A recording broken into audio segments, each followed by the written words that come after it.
desperate mother, a terrified child, and the dangerous man who decided they belonged to him. Comment where you're watching from. The warehouse district of Red Hook was quiet at 11 p.m. Too quiet. Marco Santoro had learned to distrust silence. It usually meant someone was holding their breath, waiting. He walked the perimeter of his largest warehouse with practiced ease, boots silent on concrete, dark eyes scanning shadows. This building held legitimate imports during the day. At night, it stored other things. Things the customs agents didn't need to know about. Everything clear? Luca Romano fell into step beside him, hand resting casually on the gun beneath his jacket. Too clear.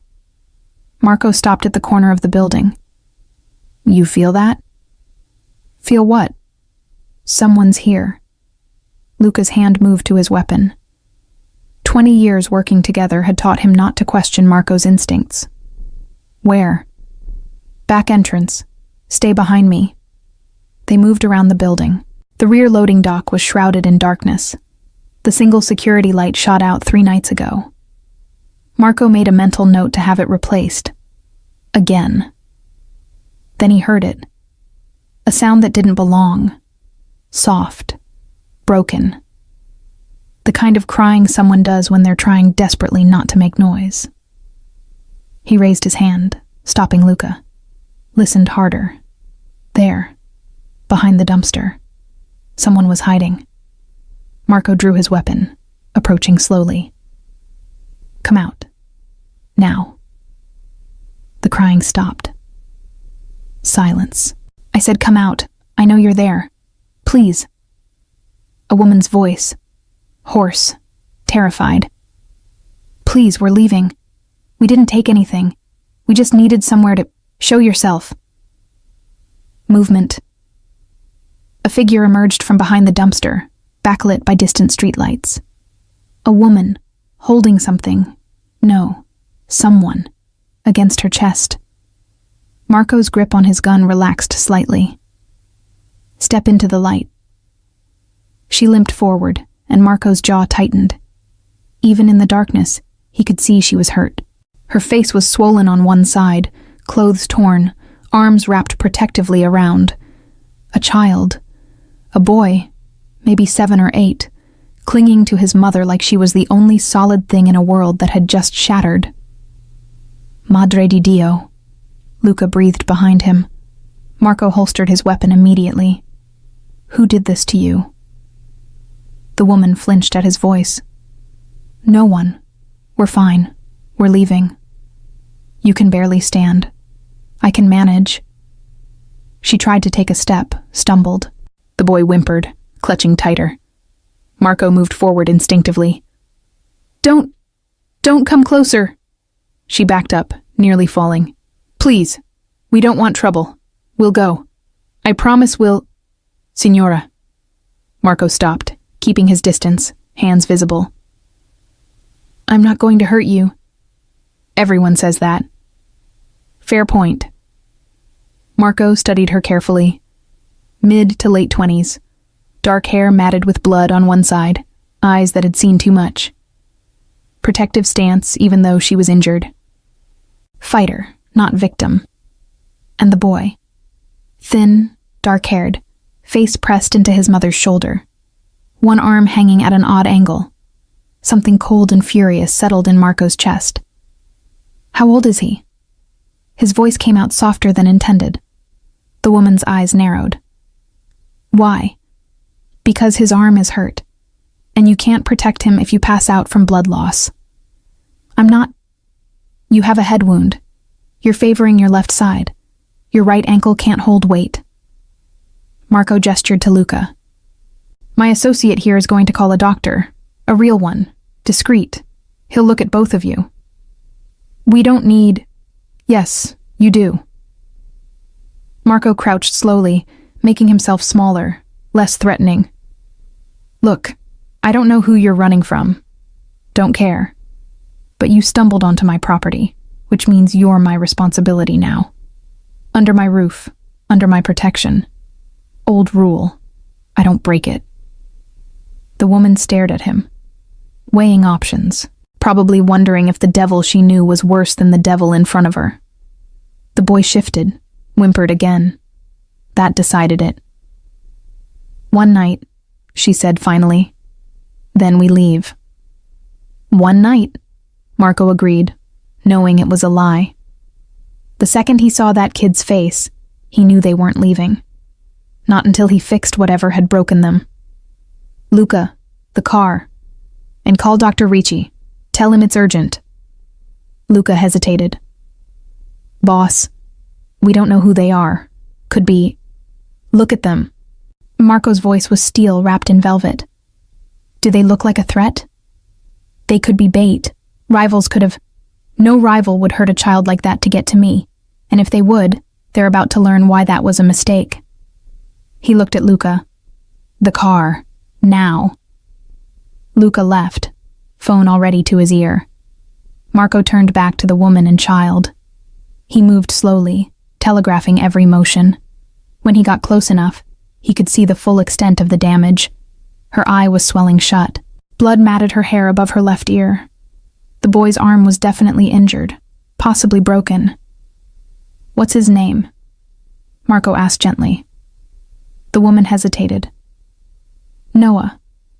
Noah." Marco crouched to the boy's eye level, though Noah kept his face hidden. "Hey Noah, I'm Marco. Your mom's really brave, you know that? But she's hurt. And I think your arm hurts too. I have a friend who's a doctor. He's really good. He'll help. Is that okay?" No response. Just trembling. "It's okay if you don't want to talk. That's fine. But we need to get you somewhere warm. Somewhere safe. Can you let me help?" The boy turned his head slightly. One eye visible, red from crying.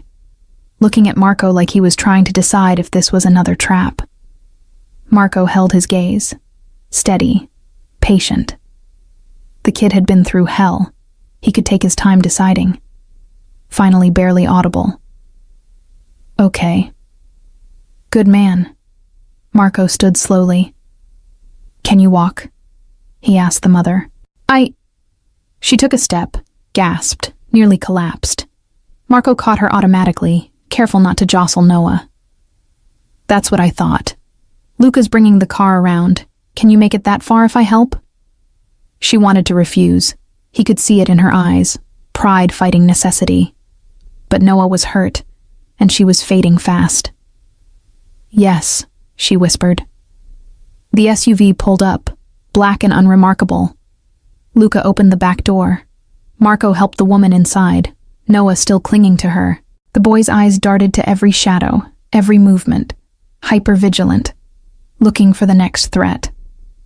Marco knew that look. He'd worn it himself once. "Where are we going?" the woman asked as they pulled away from the warehouse. "Safe house, Williamsburg. Dr. Ricci will meet us there." "Why are you doing this?" Marco glanced at her in the rearview mirror. "Because 29 years ago my father was shot on a street corner. I was 10. I remember being scared of every man who looked at my mother, every knock on the door, every car that slowed down." He met her eyes in the mirror. "Your son has that same look, and I'm not letting another kid go through that if I can help it." She didn't respond, just held Noah tighter.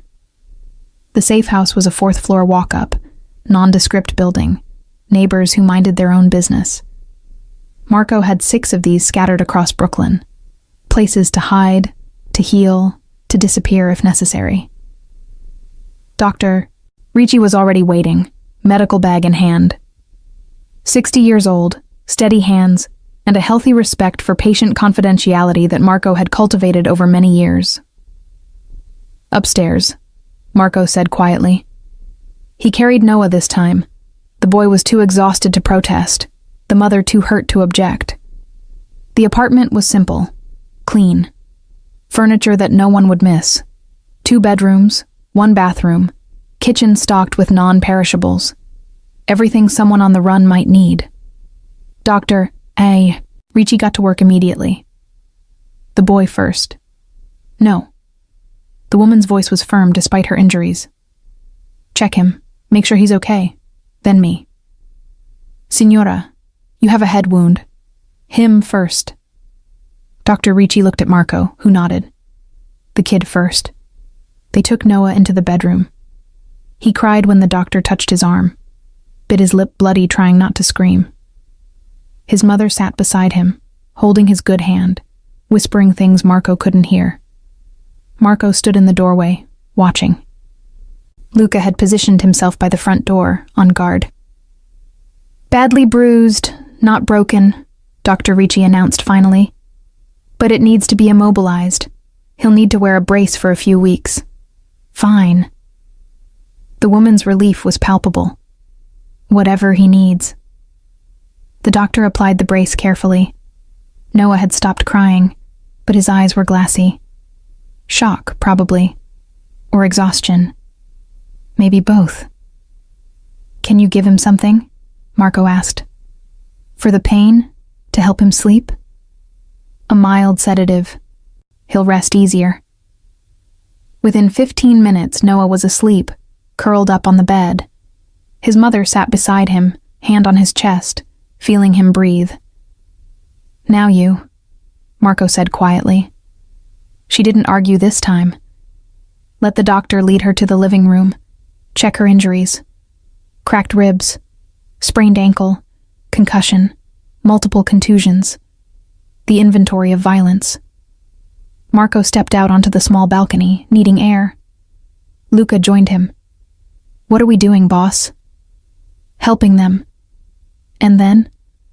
And then we find whoever did this. She hasn't told us anything. She will. Marco lit a cigarette, hand steady despite the rage simmering under his skin. When she's ready. When she trusts us. Until then, they stay here. They heal. And we make sure no one gets close to them. This could be complicated. Everything I do is complicated. Marco exhaled smoke into the night air. But that kid in there? He's 7 years old and he looks like he's survived a war. I'm not walking away from that. You're not responsible for every broken thing that crosses your path. No, but I'm responsible for what happens on my property. She was behind my warehouse. That makes her mine. And the boy? Marco's jaw tightened. Him too. Inside, Dr. Ricci was packing his bag. She needs rest. Lots of it. The concussion is moderate. No blood thinners, no alcohol. Wake her every few hours to check responsiveness. I've left pain medication, antibiotics for the cuts. The ribs will hurt for weeks, but they'll heal. Thank you, Dottore. Marco. The old man paused at the door. Who did this? I don't know yet. When you find out? Marco's smile was cold. You don't want to know. After the doctor left, Marco found the woman still on the couch, staring at nothing. She'd changed into clean clothes he'd had Luca bring. Simple sweats, t-shirt. The blood was washed from her hair, revealing the true extent of her injuries. There's food in the kitchen, Marco said. Clothes in the closet. Bathroom stocked. You need anything, my number's on the counter. Why are you doing this? She looked up at him, eyes hollow. What do you want? Right now, nothing. Tomorrow, maybe some answers. But tonight, you and your son sleep somewhere safe. That's it. I don't even know your name. Marco Santoro. Recognition flickered. She knew the name. Most people in Brooklyn did. You're... Yeah, I am. He didn't apologize for what he was. Does that change things? I don't know. Her voice cracked. I don't know anything anymore. What's your name? She hesitated, then... Sloan. Sloan Carter. Sloan. He tested the name. That's your boy in there? My son. Yes. He's going to be okay. You both are. How can you possibly know that? Because I decided. Marco moved toward the door. Get some rest. I'll be back in the morning. Marco. She stopped him. Thank you. I know I shouldn't trust you. I know what you are. But... thank you. He nodded once and left, locking the door behind him with the spare key. In the hallway, Luca was waiting. What now? Now we find out who put their hands on a woman and a 7-year-old boy. And we teach them why that was the last mistake they'll ever make. Marco didn't sleep that night. He went back to his office, pulled up every resource he had. By dawn, he knew the basics. Sloane Carter, 29, junior architect. Divorced 8 months ago. Ex-husband. Detective James Reed, NYPD. Decorated. Respected. Merda, Luca muttered, reading over his shoulder. Yeah. Marco's jaw was tight. A cop. That's complicated. Protected is what it is. Everyone loves Detective Reed. War hero, community involvement. Nobody would believe he beat his wife and son. Luca finished grimly. Marco stared at the photo on the screen. James Reed, 42, broad-shouldered, all-American smile. The kind of man who coached Little League and volunteered at the soup kitchen. The perfect disguise for a monster. She ran, Marco said quietly. Changed her name, moved 3 times in 8 months. He found her anyway. And when he did, what are you going to do? What I always do. Fix it. He's a cop, Marco. You can't just... Watch me. Morning came, but Marco had been awake for hours. He'd gotten the call at 4 a.m. from Luca, who'd been monitoring the safe house remotely. Kids screaming. Been going for 10 minutes. Thought you should know. Marco had driven across Brooklyn in record time, let himself in quietly, found Sloane in Noah's room, holding him while he thrashed and cried, still asleep. It's okay, baby. You're safe. Mom's here. But Noah kept fighting invisible demons, whimpering words that made Marco's blood run cold. Don't hurt her. Please don't hurt her. I'll be good. I promise I'll be good. Marco stayed in the doorway, watching. Sloane finally managed to wake him. Noah's eyes opened, wild and terrified, not recognizing where he was. Where is he? Where's Dad? He's not here. You're safe. We're in the apartment, remember? Marco's apartment. Noah's breathing was ragged, face flushed. He looked around frantically, saw Marco in the doorway. Is he here? Is Dad here? Marco crouched down, making himself smaller. No, Noah, he's not here, and he's not coming, I promise. You don't know that. He always finds us. Not this time. Marco's voice was gentle but absolute. I won't let him. Noah stared at him with those 2 old eyes. You can't stop him. Nobody can. Watch me. Something in Marco's tone must have reached him, because Noah's shoulders sagged. The fight drained out of him, leaving just a scared little boy who'd seen too much. I'm sorry, Noah whispered. I didn't mean to wake everyone up. You didn't do anything wrong, Sloane said firmly. Nightmares aren't your fault. But I'm 7. I'm too old to... You're never too old to be scared, Marco interrupted. I still have nightmares sometimes. Noah looked at him skeptically. You do? Yeah, about my dad. About the night he died. I was 10. I'm 39 now. Still dream about it. Really? Really. Being scared doesn't make you weak, kid. It makes you human. Noah processed this. What do you do when you have nightmares? Marco thought about it. I remind myself where I am, that I'm safe, that the people I love are safe. Sometimes I get up, walk around, make sure all the doors are locked. Does it help? Yeah, most of the time. Noah was quiet for a moment. Then, Can you check the doors, please? Sure. Marco stood. You want to come with me? Small nod. They walked through the apartment together, Marco showing Noah each lock, each window, explaining how the security system worked. Sloane followed, watching this dangerous man teach her son how to feel safe. See this? Marco pointed to the sensor on the door. If anyone tries to open this without the code, alarm goes off. Luca gets notified. Police get called. Nobody gets in without us knowing. What about the windows? Same thing, all of them. We're 4 floors up, but even if someone tried to climb, which they won't, sensors would catch it. Noah tested one of the locks himself. Solid. Heavy. Okay. Yeah, I believe you. They ended up in the kitchen. Marco made hot chocolate, real hot chocolate, not the instant kind, melting actual chocolate into milk, adding a tiny bit of cinnamon like his Nonna used to do. Noah cradled the mug in both hands, sipping carefully. This is really good. Family recipe. Your family makes hot chocolate? My Nonna. She says it's the best cure for bad dreams. Is it? Only one way to find out. They sat in comfortable silence, drinking chocolate while dawn broke outside.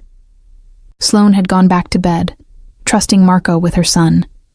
That trust felt heavier than any responsibility Marco had ever carried. Marco? Noah's voice was small. Do you think I'm broken?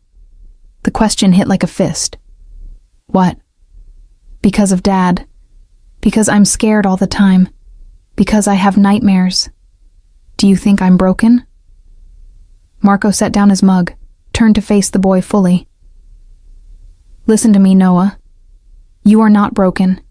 You're healing. There's a difference. What's the difference? Broken means you can't be fixed. Healing means you're already fixing yourself. It just takes time. He paused. Your dad hurt you. Hurt your mom.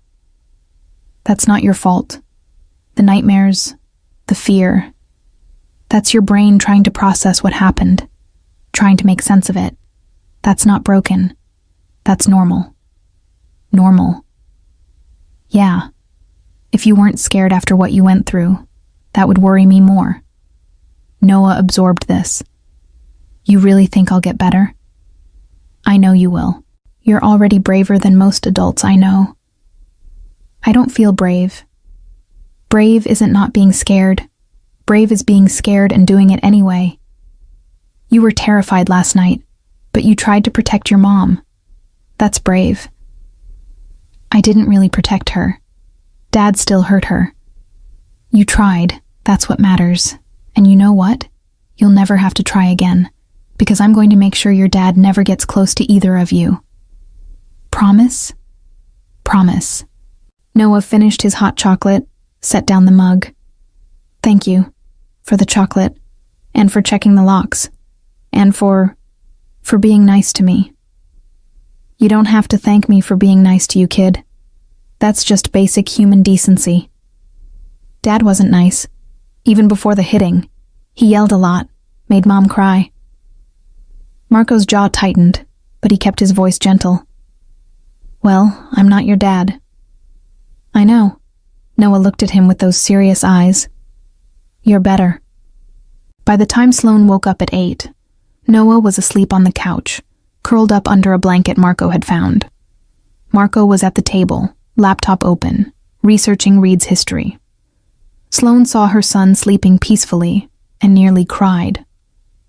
How long has he been out? About an hour. We talked, had hot chocolate, checked all the locks. You didn't have to do that. Yeah, I did. He closed the laptop. He needed to feel safe. I made sure he did. She sat down across from him, accepting the coffee he offered. You know who I am. Not a question. I know your name. Your ex-husband's name. That you've been running for 8 months. Then you know why I can't stay. I know why you need to stay. Marco sat across from her. Detective Reed has connections, resources. If you're out there alone, he'll find you. Again.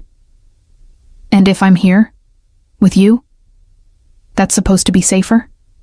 Yes. Why would you risk that? Going against a cop?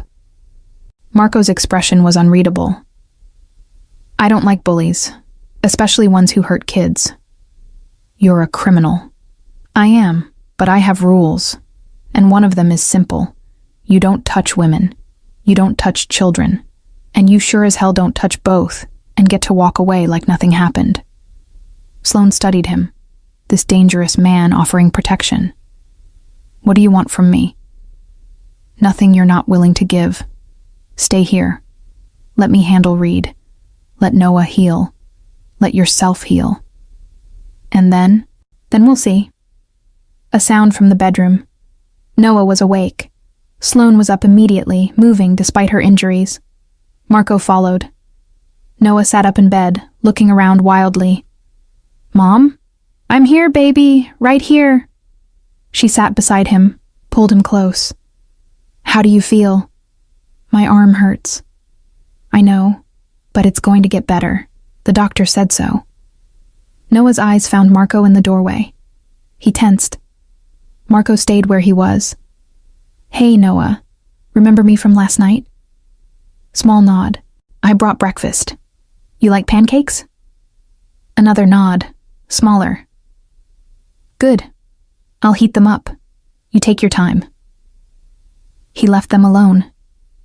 In the kitchen, he reheated the food, set the table. When they emerged, Sloane supporting Noah, both of them moving like survivors of a battlefield, he pretended not to notice how scared they looked. Sit, eat. Then we'll figure out the next step. Noah ate mechanically, not tasting anything. Sloane picked at her food. Marco drank coffee and gave them space. How long have you been running? He asked finally. 8 months. Since the divorce was finalized. He have visitation rights? Supervised, but her voice dropped. He's good at looking normal. The supervisor never saw anything wrong. And Noah was too scared to say anything. What happened yesterday? Sloane's hand tightened on her cup. He found us. I don't know how. We'd been so careful, but he was waiting outside Noah's school. He tried to take him. I stopped him. She touched her swollen face. We ran. Ended up in your neighborhood. Saw the warehouse. Thought maybe we could hide until dark. And he followed you? I think so. Hit me when I wasn't looking. Noah tried to stop him. James grabbed his arm, twisted it. Said he'd break it if we didn't come with him. Marco's hands were very still on the table. What did you do? I kicked him, hard. We ran. He was chasing us, but then he wasn't. Maybe he heard you coming. Maybe he just decided to wait. I don't know. She looked at Marco directly. But he'll be back. He always comes back. Not this time. You can't stop him. He's a detective. He has friends, judges, DAs, other cops. I tried reporting him once. They laughed at me. Said Detective Reed would never. I'm not them. You're a criminal. Exactly. Marco's smile was cold. Which means I don't play by their rules. Reed can have all the badges and friends in the world. Won't matter. You'll get arrested or killed. Neither of those things will happen. You can't know that. Sloane. He waited until she met his eyes. I've been doing this for 20 years. I know how to handle men like your ex-husband. Men who hide behind badges and fake smiles and think they're untouchable. They're not. What are you going to do? Whatever I have to. But first, you and Noah stay here. Rest. Heal. Let me worry about Reed. And if I say no, then I'll respect that. Give you money, help you get somewhere safe. But you'll be running forever. And eventually, he'll catch you. And next time, Noah might not be so lucky. The words hung heavy. Sloane looked at her son, who'd stopped eating, listening to every word with those 2 old eyes. How long? She whispered. How long? What? How long do we have to hide? Until Reed isn't a threat anymore. And how long will that take? Marco's jaw tightened. As long as it takes. 3 days passed. Marco visited every morning, bringing food, supplies, updates. Luca stationed himself outside, discreet security. Noah slowly started to relax, though he still flinched at loud noises and refused to leave his mother's side. On the fourth day, Marco arrived to find Noah sitting on the couch, actually watching TV instead of staring at walls. Small progress. "Hey, kid." Noah looked up, didn't smile but didn't hide either. "Hi. How's the arm? It hurts less." "Good. That means it's healing." Marco held up a bag. "I brought pizza. You like pizza?" "Yeah, almost shy." "Pepperoni? Is there any other kind?" The smallest hint of a smile. Noah took a slice, ate it slowly.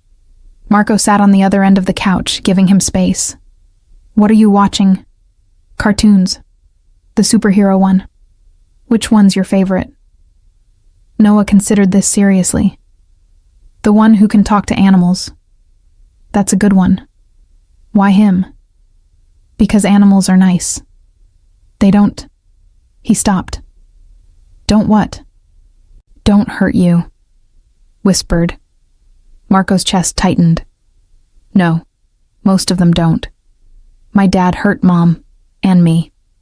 I know. Are you gonna hurt us too?" The question was so direct, so painfully hopeful, that Marco had to pause before answering. "No, Noah, I'm not going to hurt you, or your mom. I promise." People break promises. Some people do. I don't. Noah studied him with those two wise eyes. "Okay. Okay? I believe you." Then, softer. "You make Mom less scared, I can tell." "How?" "She sleeps now. Before, she didn't. She just watched the door all night." Marco didn't know what to say to that. "Well, I'm glad she's sleeping. Me too." Noah took another bite of pizza. Then, "Thank you for helping us." "You're welcome." They sat in silence, watching cartoons.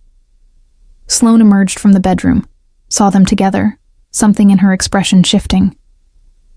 That night, after Noah was asleep, she and Marco talked in the kitchen.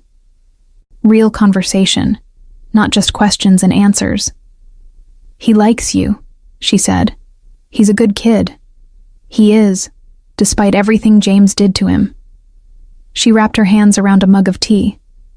"I keep thinking I should have left sooner, before it got this bad." "You left when you could. That's what matters." "Is it?" Noah has nightmares. He flinches when men get too close. He's 7 and he's terrified of his own father. He's also brave, tried to protect you even when he was scared. That takes real courage. He shouldn't have had to. No, he shouldn't have. Marco leaned back in his chair. But he did. And he survived. You both did. That says something. Sloane looked at him. Really looked. "Why do you care? About us? You don't know us. I know enough." That's not an answer. Marco was quiet for a long moment. "My father was killed when I was 10, shot by a rival family, bled out on the sidewalk while I watched. I remember thinking, who's going to keep us safe now? Who's going to make sure the bad things don't come back?" He met her eyes. "My uncle stepped up, took us in, kept us safe, taught me everything I know. He didn't have to. Could have left us to figure it out ourselves, but he didn't. And now you're doing the same for us." "Yeah, I am. Even though it's dangerous, even though Reed is a cop. Especially because he's a cop. Men like that think they're untouchable. They need to learn they're not." Sloane's eyes filled with tears.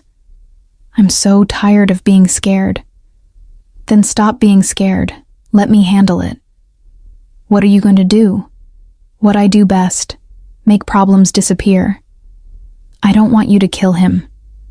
Marco's expression didn't change. "I wasn't planning to. Dead men can't suffer. And I want Reed to suffer for what he did to you and Noah. That's almost worse. Maybe, but it's honest." He stood. "Get some rest. I'll be back tomorrow." "Marco." She stopped him. Why does this feel different? You protecting us? It should feel wrong. You're exactly the kind of man I should stay away from. But it doesn't feel wrong. It feels... safe? He finished. Yeah, safe.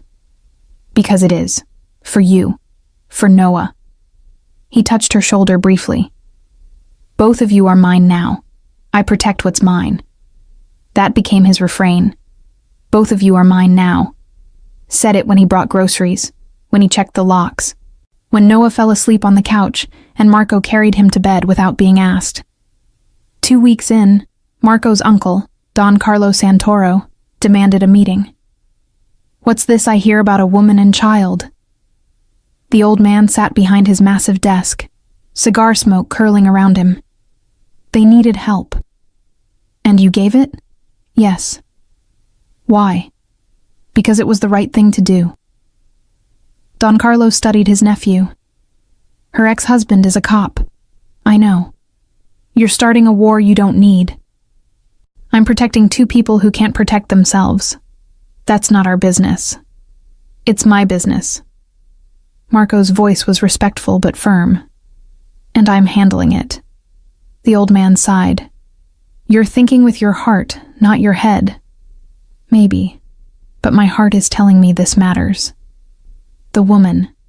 You care for her. I barely know her. That's not what I asked. Marco was silent. And the boy? Don Carlo continued. He's 7, scared, hurt. Reminds me of myself at that age. Understanding dawned in the old man's eyes.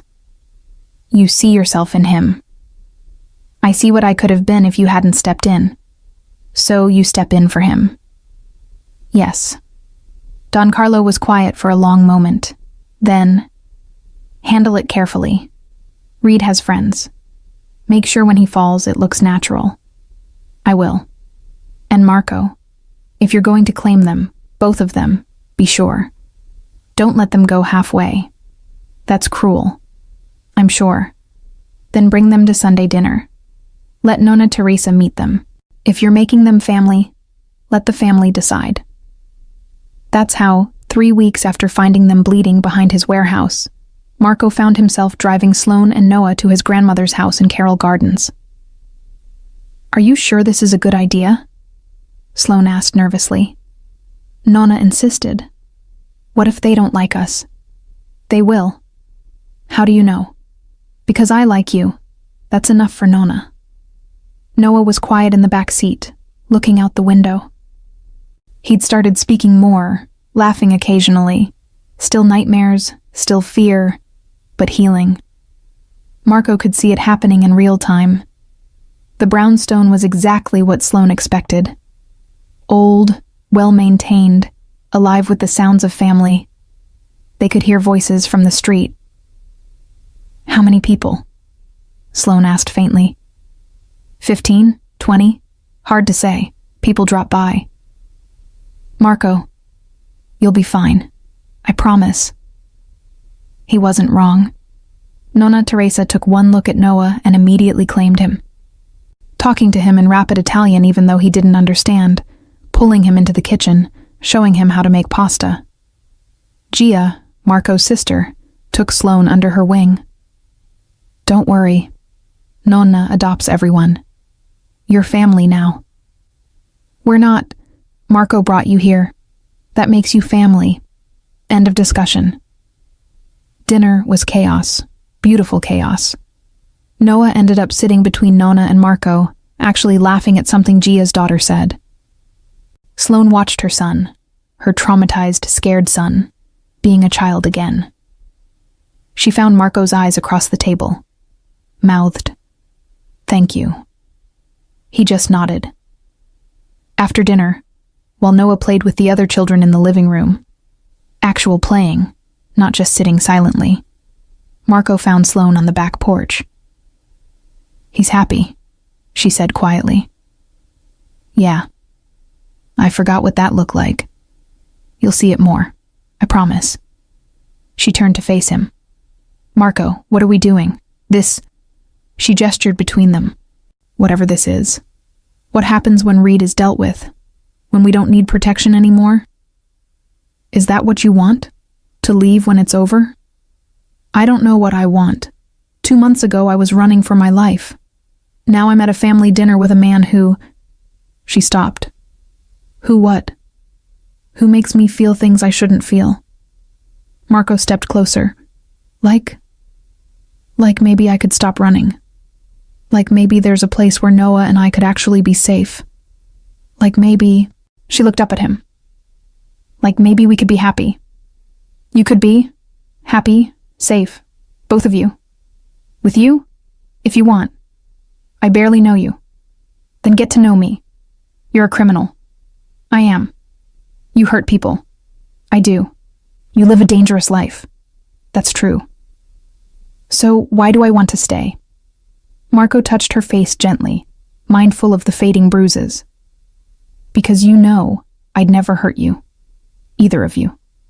Because when you look at me, you don't see a criminal. You see someone who'll stand between you and everything that wants to hurt you. Is that what you are? For you? For Noah? Yeah, that's exactly what I am. She kissed him, surprising both of them. Quick, impulsive, breaking away immediately. I'm sorry, I shouldn't have... He pulled her back, kissed her properly. Slow, careful, like she was something precious that might break. When they separated, both breathing hard, he rested his forehead against hers. Don't apologize. Not for that. This is crazy. Completely. I'm falling for you. Good, because I'm already gone. Inside, Nonna Teresa watched through the window, smiling. She'd known. The moment Marco walked in with them, she'd known. Her grandson had finally found something worth protecting beyond the family business. Something worth living for. 1 month after finding them, Marco got the call he'd been waiting for. Reed had made a mistake. Small one, but enough. Been caught taking money from evidence. An ambitious young prosecutor was building a case. Marco had helped that along, of course. Anonymous tips. Planted evidence. Witnesses who suddenly remembered seeing things. He played dirty because Reed had played dirty first. When the arrest came, Marco was there. In the crowd, watching Reed being let out in handcuffs. The detective saw him. Knew immediately who was responsible. This isn't over, Reed mouthed. Marco's smile was cold. Yes, it is. He went straight to the safe house. Sloane opened the door, saw his expression. It's done? He's been arrested. They found evidence of corruption, witness tampering, assault charges from 3 different complaints that were mysteriously buried. He's going away for a long time. Sloane's knees gave out. Marco caught her, held her while she cried. Relief, fear, anger, everything she'd been holding in for months pouring out. Noah appeared in the doorway. Mom? She's okay, Marco said quietly. Happy tears. Is Dad gone? Marco looked at the boy, this brave, scared, healing child. Yeah, kid, he's gone. He can't hurt you anymore. Noah processed this, then launched himself at Marco, hugging him tight. Thank you, thank you, thank you, thank you. Marco held him, this child who wasn't his, but was becoming his in all the ways that mattered.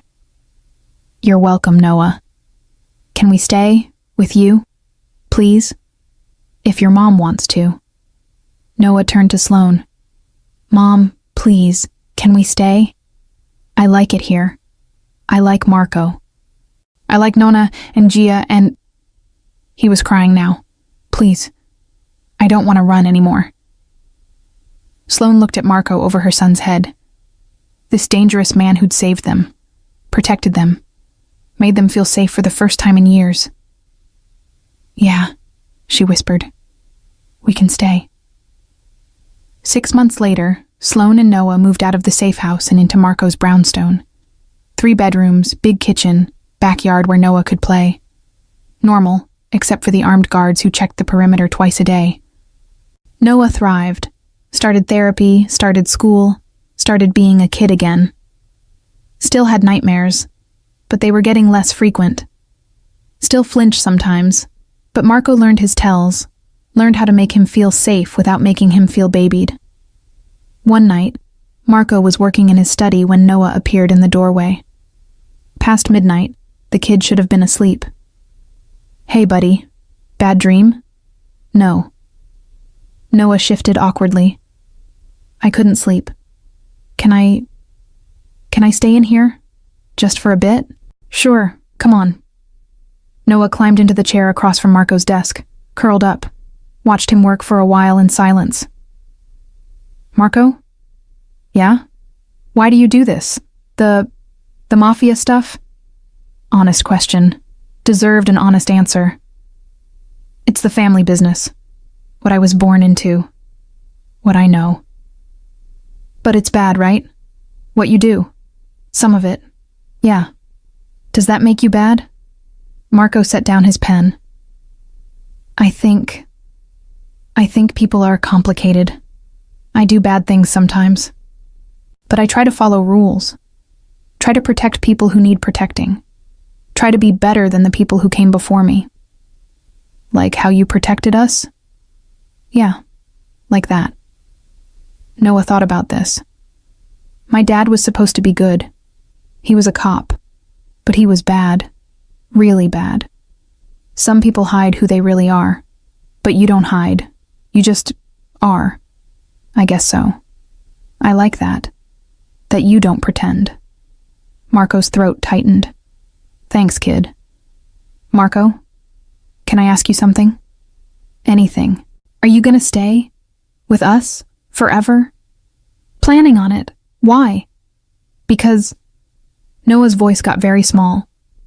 Because I love you. And I don't want you to leave.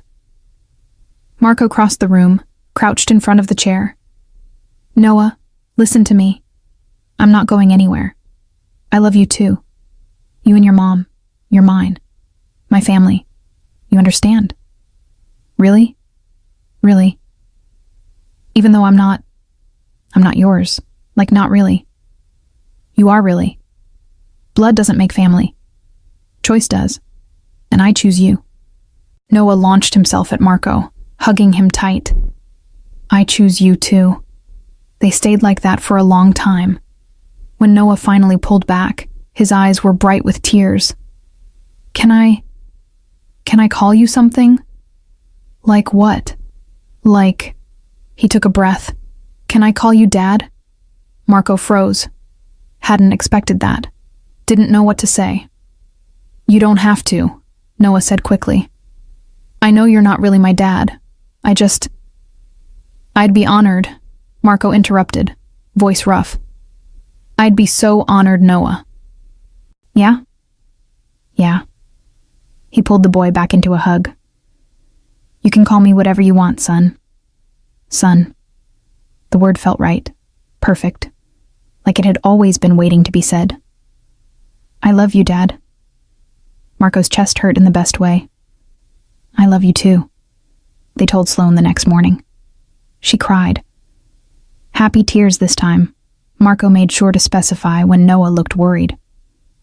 You're sure? She asked Marco later, when Noah was at school. About him calling me Dad? Absolutely. It's a big responsibility. I know, I'll screw it up sometimes, but I'll do my best, I promise. You already are. She kissed him. He's so lucky to have you. I'm the lucky one. We both are. 8 months after finding them, Marco knew what he wanted. The ring was already bought, hidden in his office safe. But there was something he needed to do first. He found Noah in the backyard, kicking a soccer ball against the fence. The boy's arm had healed completely, though he still favored it sometimes when he was tired. Hey, buddy. Got a minute? Noah caught the ball, tucked it under his arm. Sure. What's up? I need to talk to you about something. Serious talk. Noah's expression shifted slightly. Worry. Did I do something wrong? No. Nothing like that. Marco sat on the back steps, patted the spot beside him. Come here. Noah sat, and Marco noticed how much he'd grown in 8 months. Taller, healthier, more color in his cheeks. Still got nightmares sometimes, still had bad days, but he was healing. Really healing. You know I love your mom, right? Noah nodded. Yeah. And she loves you too. I can tell. Good. That's good. Marco took a breath. This was harder than he'd expected. I want to ask her to marry me. Noah's eyes went wide. Really? Really. But here's the thing. I'm not just asking to marry your mom. I'm asking to be part of your family. Officially. Forever. He looked at the boy seriously. And I won't do that unless you're okay with it. You're asking me? Yeah, I am. Because this isn't just about me and your mom. It's about all three of us. If we do this, we're a family. Real family. And I need to know you're okay with that. Noah was quiet for a long moment, processing. What if I said no? Then I wouldn't ask her. I'd wait. Or I wouldn't ask at all if that's what you needed. You'd really do that? Even though you love her? Yeah, I would. Because I love you too. Both of you. And I won't do anything that makes you uncomfortable or scared. Noah kicked at the grass with his shoe. My real dad, he never asked me about anything. He just did stuff. Made decisions. Didn't care what I thought. I'm not him. I know. That's why. Noah looked up, eyes bright. That's why I want you to marry Mom. Because you're not like him. You're good. You make Mom happy. You make me feel safe. Marco's throat tightened. Yeah? Yeah. Noah smiled. Real smile. The kind that reached his eyes. You should totally ask her. She'll say yes. You think so? I know so. She looks at you the way she used to look at me when I was little. Like you're the best thing ever. Marco laughed, pulled Noah into a hug. Thanks, kid. That means everything. Can I be there? When you ask? Actually, I was hoping you'd help me. Got any ideas on how to make it special? Noah's face lit up. Oh, I have so many ideas. They spent the next hour planning. Noah's enthusiasm was infectious, his suggestions ranging from practical to completely absurd. By the end, they had a plan. Simple. Perfect. Theirs. Marco, Noah said as they headed inside. When you marry Mom, does that make you my dad? Like, officially? If you want it to. I already call you Dad. I know. And I love that. But marriage makes it, I don't know, more official, I guess. Noah thought about this. Good. I want it to be official. I want everyone to know you're my dad. Even though we don't have the same blood. Blood doesn't matter. You chose me. That's better. Marco stopped, crouched down to Noah's level. You're right. Choice is better. And I choose you, Noah. Every single day. I choose you too, Dad. They hugged there in the doorway, father and son not by blood but by something stronger, by choice, by love, by the family they'd built from broken pieces. 8 months after finding them, Marco proposed. Not elaborate, not public. Just the three of them in the kitchen after dinner, Noah's drawing on the table, dishes still in the sink. He got down on one knee, ring box in hand. Simple gold band with a small diamond. Nothing ostentatious. Sloane Carter, you crashed into my life bleeding and scared and protecting your son like a lioness. You made me want to be better than I am. Made me believe I could be something other than what I was born to be. He opened the box. Will you marry me? Let me be the man who stands beside you, who raises Noah with you, who keeps you both safe and happy for as long as I'm breathing. Sloane was crying. Yes. God. Yes. He slipped the ring on her finger, kissed her while Noah cheered. "Does this mean we're really a family now?" Noah asked. "We've been a family," Marco said. "This just makes it official." "Good." Noah hugged them both. "Because I didn't want to lose you, either of you." "Never gonna happen," Marco promised. "We're stuck together now." "Good," Noah repeated, grinning. "That's really good." The wedding was small, family only. Noah was ring bearer, took the job seriously, walked down the aisle with such concentration that everyone smiled. When the priest said, "You may kiss the bride," Marco kissed Sloane while their son, cheered louder than anyone. At the reception, Nonna Teresa pulled Marco aside. "You did good, Nipote. You found what matters." "I didn't find them. They found me." "Same thing." She patted his cheek. "Your father would be proud. You protect the ones who need it, like he did, like I always hoped you would. I'm just doing what's right. That's all any of us can do." She smiled. "Now go dance with your wife, and later, dance with your son. Both of them need to know they're loved." Marco danced with Sloane first, swaying slowly, her head on his chest.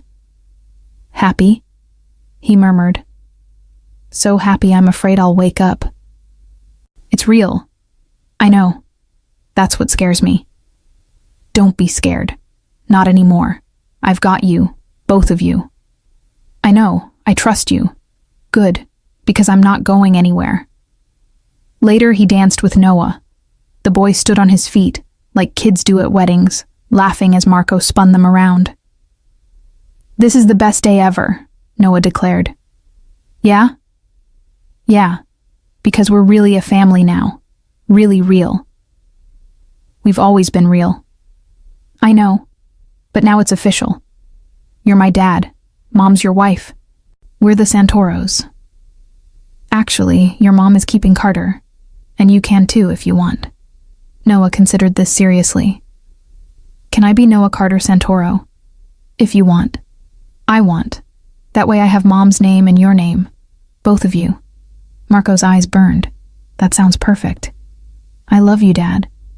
"I love you too, son." They spun around the dance floor, this man and boy who'd found each other in the worst way and built something beautiful anyway. That night, after Noah was asleep, Marco and Sloane stood on their bedroom balcony, looking out at the city. "You know what's funny?" Sloane said. "What?" 2 months ago, I thought my life was over. Thought Noah and I would run forever. Thought we'd never be safe. And now? Now I'm married to a mafia boss living in Brooklyn, and happier than I've ever been. It's insane. Completely. He pulled her closer. But it's ours. Yeah, it is. She looked up at him. Thank you. For finding us. For protecting us. For loving us. Thank you for staying. For giving me a chance. For letting me be Noah's dad. You earned that. Every day, you earn it. I'll keep earning it. Every day for the rest of my life. I know you will. They stood there, wrapped in each other, the city alive below them. 2 people who shouldn't have worked but did. 3 people, counting Noah, who'd built a family from broken pieces. Inside, Noah slept peacefully. No nightmares, no fear. Just a child sleeping safely in his own bed, knowing both his parents were nearby. Safe. Loved. Home. And in the morning, Marco would make pancakes. Noah would spill syrup everywhere. Sloane would laugh. They'd be a family doing family things, and it would be perfect in its imperfection. Both of you are mine now, Marco had said that first night. He'd meant it then. He meant it even more now. Forever.